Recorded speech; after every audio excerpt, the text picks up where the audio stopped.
Hello, guys. You are welcome to Scholarship Drips, the channel that brings to you scholarship opportunities and teaches you on how to apply to this scholarship. What we do in this channel is we bring to you scholarship opportunities and we show you step by step on how to make these applications and win them, right? So today we are talking about the Mastercard Foundation Scholarship in partnership with the Arizona State University in the United States. They are having the 26th Innovation and Technology Application Scholarship. This scholarship is the deadline is on the 14th of September 2025. So we have barely a month, right? So in this video, what we are going to do basically is to show you step by step how to apply for this scholarship, including the most important essays, because this scholarship, the heart of it are the essays, the two essays in this scholarship, right?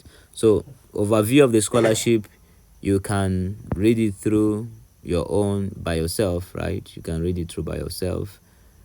Mastercard is going to give about 30 people this scholarship for next session, and it's for young Africans from the age of 18 to 33, right? Yes. So importantly here, we have the listed courses here that you should apply for you to get the scholarship. If you apply to any course that is not here, you're not going to get a scholarship, no matter how good you are, right? So these are the listed courses. You apply to any one of them. Now, these are the eligibility criteria. I would like you to look at them, even though I've said most of them. You are going to be qualifying academically. You make sure that you qualify academically to meet up admission into the school, and English language requirement is one of them. But you don't have to worry. If you win the scholarship, English language requirement fee, the cost that is incurred for writing the test, the Mastercard Foundation will cover it, right? And the rest of them you can read for yourself. The value of this scholarship, right? First, the visa application cost is covered, right? The cost incurred for English test, I already said that is covered. The cost incurred for the program application, because when applying to most schools in US, you will need to pay application fee. Mastercard will cover it. Don't worry about that. Just focus on this application. Your airfare ticket to and fro from your home to Phoenix in Arizona will be taken care of, right? Your field tuition, you don't have to pay anything. Your textbooks and books, what have you, will be catered for. Medical expenses, housing, and everything that it will take in the program, right? I also learned that this opportunity of studying under this scholarship, you're going to be having your internship for 2 months within any country that is not in the US, and then they will cover it. So this is a very fully packed scholarship. Now let's go down to how we can apply. There are 2 ways for you to submit your application. One of them is the online application. The other one is submitting through their email. But it's advisable you use, as it is said here, they said we encourage applicants to submit an online application. So to proceed with the online application, we come here down and click next. I'm rushing this a bit because I want us to kind of go to the essays. That is where I would relax and make us know how to write a good essay that can win us this scholarship. This is very important. So here they will ask you for your email and you enter it, right? For you to start, they will ask you to re-enter it again for emphasis and confirmation. You do that again, and then we go to the application form proper. Here, these are basic information that are personal to you. You can fill it yourself, right?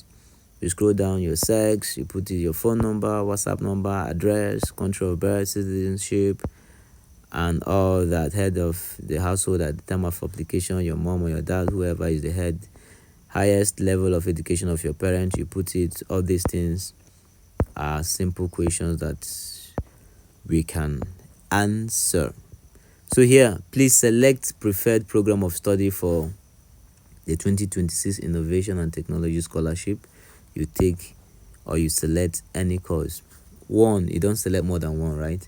So here I can select anyone. Let me select MS Clean Energy Systems, for example. I'll be working with that.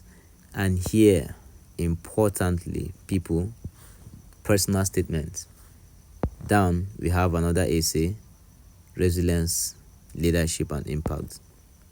And those are the two essays we have. So we come to the first one, personal statement. And this is the prompt. Please provide a personal statement that explains your motivation for pursuing your chosen master's degree program.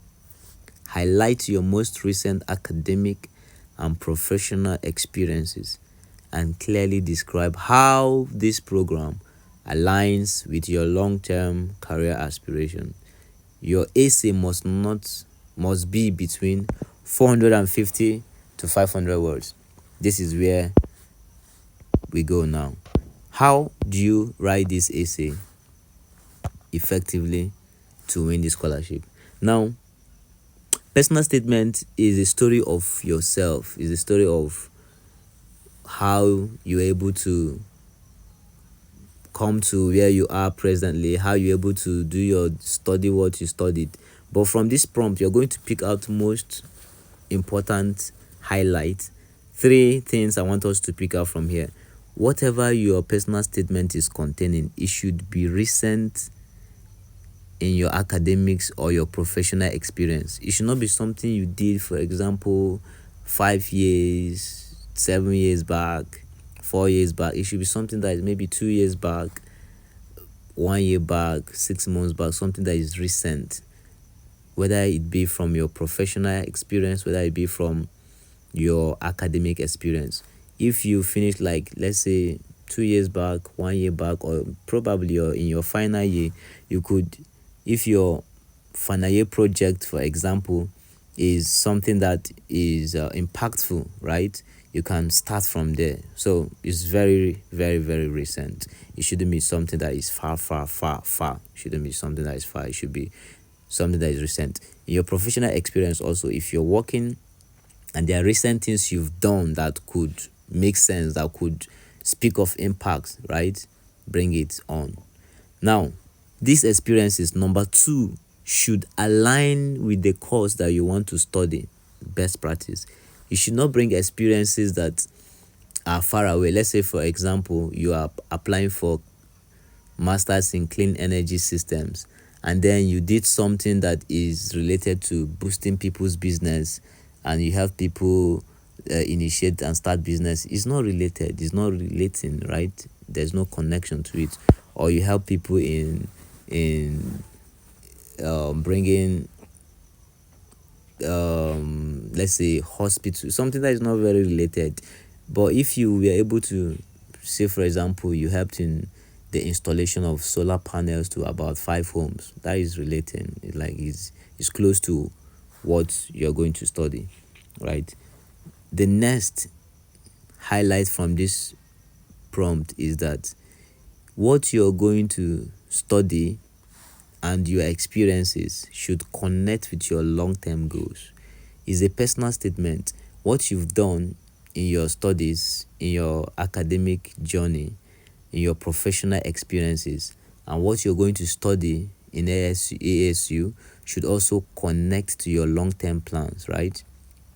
I still use Masters in Clean Energy as an example. Let's say I studied mechanical engineering and my project was in renewable energy, right? How to produce energy using materials within us that do not harm the environment. And then it should connect with what I want to be in the future. For example, I want to be a consultant in delivering solar energy and providing affordable and clean energy to people.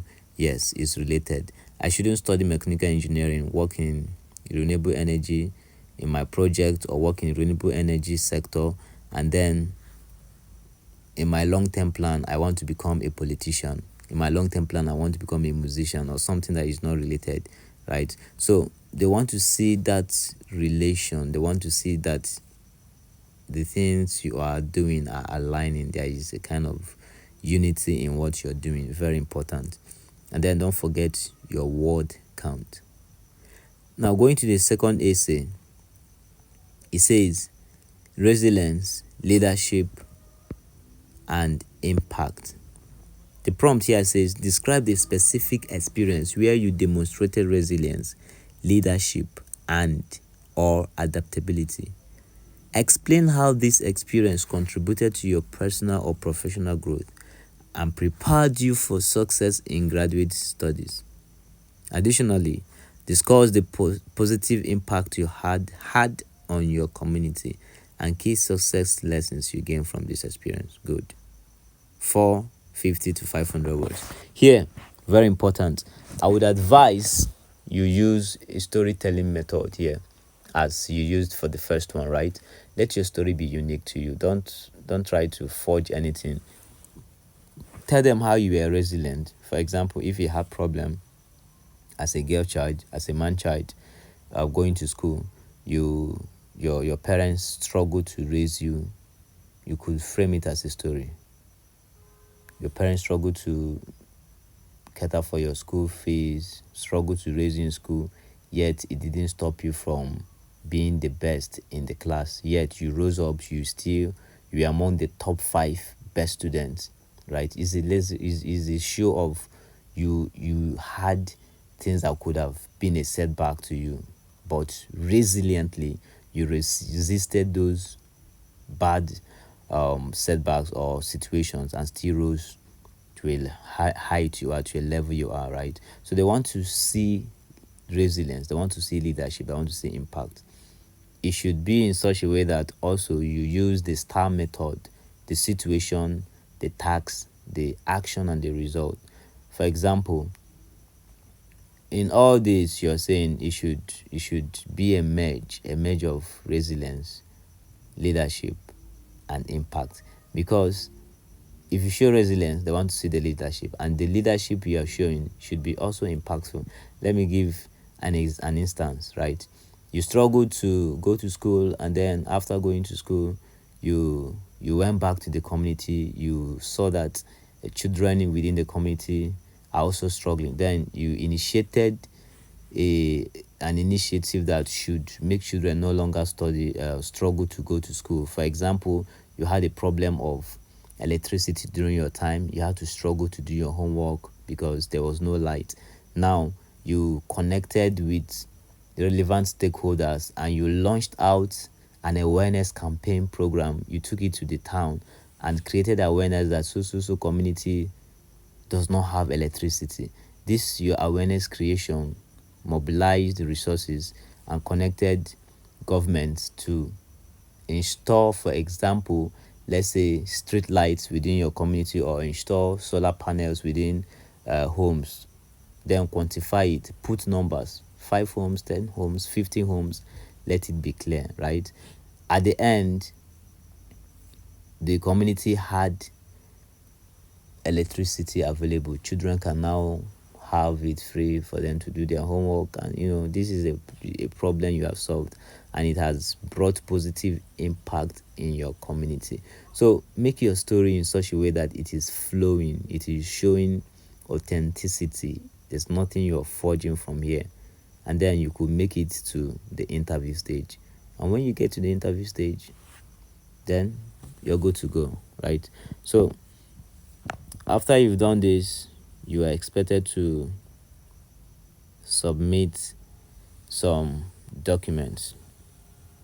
Before I continue, guys, kindly don't forget to like this video and then put in your questions. If there are things you think you want to ask, I'll be happy to assist you in answering your questions. Here, when submitting your documents, right, you are advised to put your name. If your name is Joe Smart, Jane Doe, you put your name, Joe Smart resume, when you're submitting it, And of course, another hint is that your resume should be in line with what you are applying for. If your CV, if you're applying for masters in clean energy, all the experiences you've had in clean energy, highlight them on your CV, right? So letter of recommendation, the same thing applies. Go to one of your lecturer or your boss in your office who can give you a very, very strong recommendation, not a general recommendation, strong recommendation, possibly tailored for this application.